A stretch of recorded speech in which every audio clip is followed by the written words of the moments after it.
This is the story of a founding moment that spans generations, the Green March, a defining event of contemporary Morocco, a decisive turning point in reclaiming a cherished part of the national territory, the southern provinces.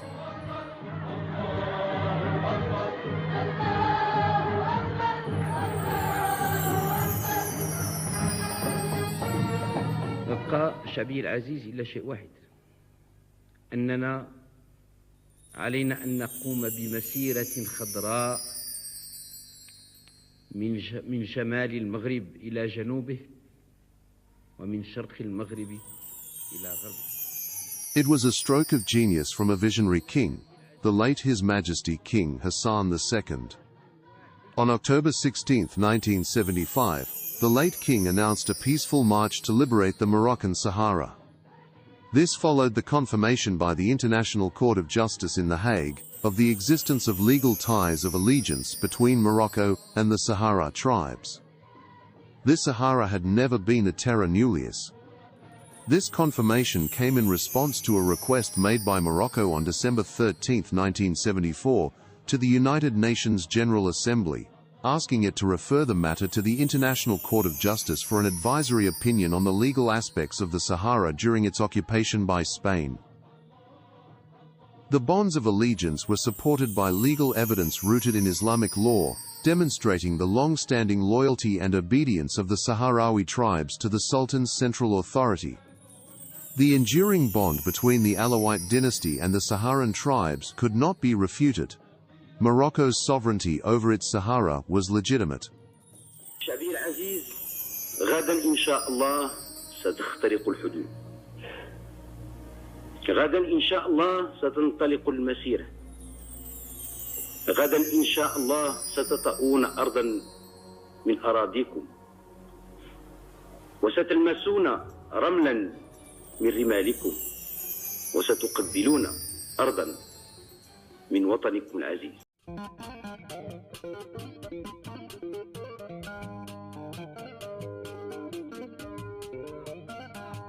This legal opinion gave the green light to the mobilization of 350,000 volunteers, Moroccans from every region of the country, armed only with their faith, the national flag, and the Holy Quran.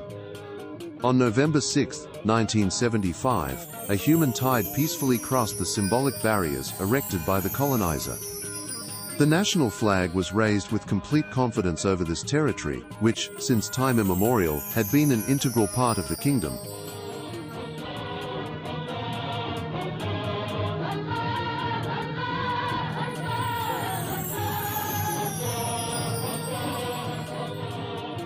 The procession of women and men set off from Tafaya for a march of several days into the Sahara, toward Tantan and the imaginary line beyond.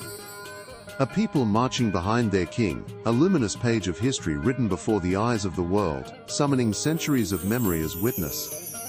The Green March was the resounding affirmation of a multi-millennial continuity, combined with a sovereign act of rupture with the colonial past.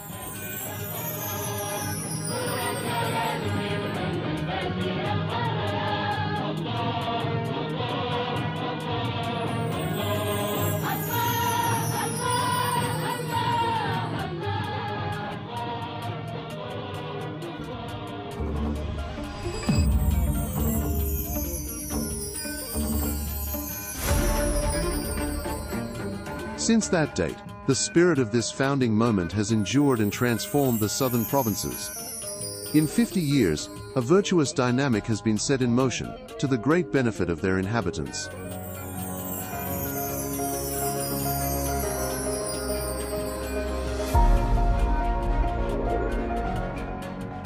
In 2015, a new development model was launched by His Majesty King Mohammed VI, a model specific to these provinces, their culture, and their history.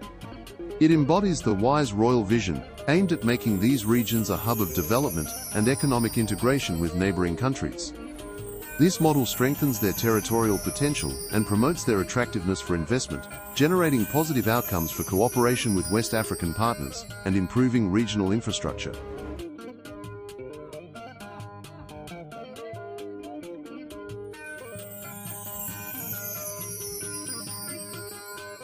With a budget of 87.5 billion dirhams, the state's commitment demonstrates the kingdom's dedication to its territorial integrity and its determination to achieve sustainable economic and social transformation.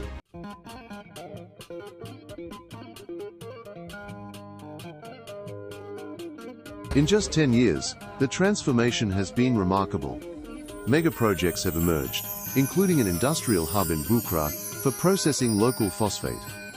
This investment enhances Morocco's competitiveness and generates hundreds of jobs through the construction of industrial facilities, a port, and a fertilizer platform.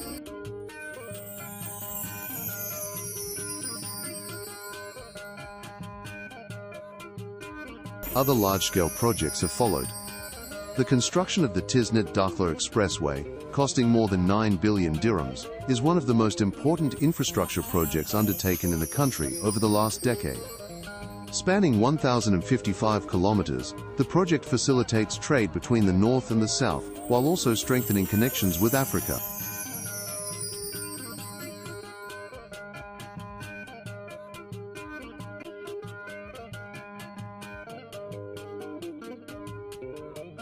Some 40 kilometers north of Dakhla, another transformative project is taking shape, the Dakhla Atlantic Port. It is destined to become a regional economic hub and a major player in international maritime transport.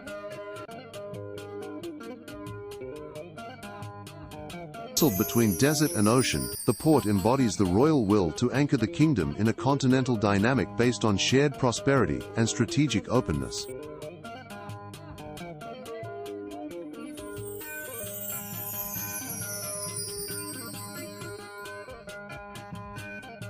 Agricultural infrastructure is also expanding across these provinces, with projects of strong socio-economic impact. About 130 kilometers north of Dakhla, on the road to Bujdor, a major construction site is underway, the largest seawater desalination plant, powered by wind energy. The results are visible. Basic services. Once operational, this strategic infrastructure will not only supply the population with drinking water, but also irrigate thousands of hectares of farmland, drawing on the region's abundant renewable energy resources. Its planned capacity is about 37 million cubic meters per year, enabling the irrigation of more than 5,000 hectares, and contributing to the modernization of the local agricultural sector. The ambition is to expand arable land to 6,500 hectares by 2030. The southern provinces are rich in renewable resources and are positioning themselves as a major driver of clean energy thanks to significant investments in solar and wind power. These include large wind farms in Dakhla, Layun and Bujdor, as well as the development of green hydrogen for export.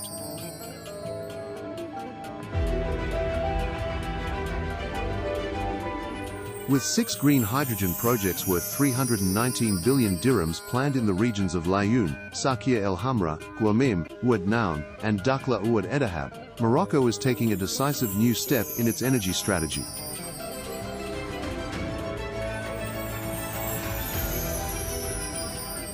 The growing attractiveness of these regions for investors, combined with development projects that directly benefit local communities, places social progress at the heart of their growth model in health and education have been transformed, as illustrated by the Layun Regional Hospital Center, funded with 1.2 billion dirhams.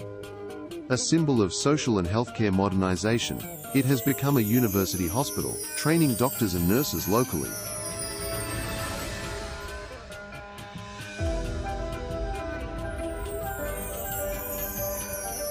The 2024 to 2025 academic year marks a historic milestone for higher education in these regions, with the opening of the new campus of the Faculty of Medicine and Pharmacy in Lyon. Youth occupy a central place in these initiatives. They promote the integration of Sahrawi youth into the economic fabric through new training opportunities developed by the cities of trades and skills. Innovative training hubs designed to prepare young people for the jobs of tomorrow, through hands-on learning environments and spaces that encourage creativity and entrepreneurship. Today, these provinces are emerging as true hubs of competitiveness, wealth creation and employment, with a strong focus on human development.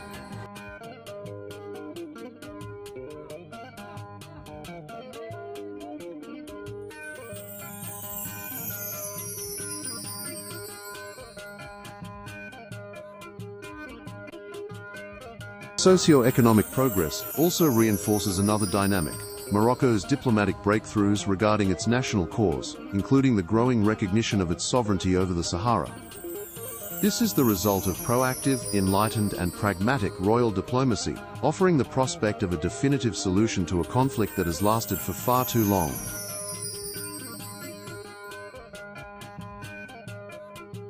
One of the key elements of this momentum is France's consistent and unequivocal support for Morocco's sovereignty over the Sahara, affirmed at the highest levels of government.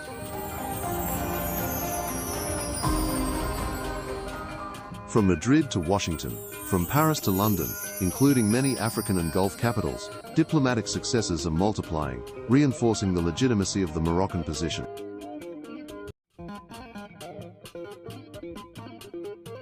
Meanwhile, around 30 countries have inaugurated their consulates in Dakhla and Lyon, confirming their recognition of the kingdom's sovereignty over its Sahara. This proactive diplomatic and political strategy consolidates the kingdom's achievements in international forums, securing recognition of Moroccan sovereignty over the Sahara from more than 100 countries. The commemoration of the 50th anniversary of the Green March reminds the world of the kingdom's unwavering determination to defend its territorial integrity and, above all, the enduring spirit of a founding moment whose memory and lessons remain more vivid than ever. 50 years later, Moroccans continue to march, with sure steps toward a bright future and with the same fervor that of a nation several millennia old, united behind its king.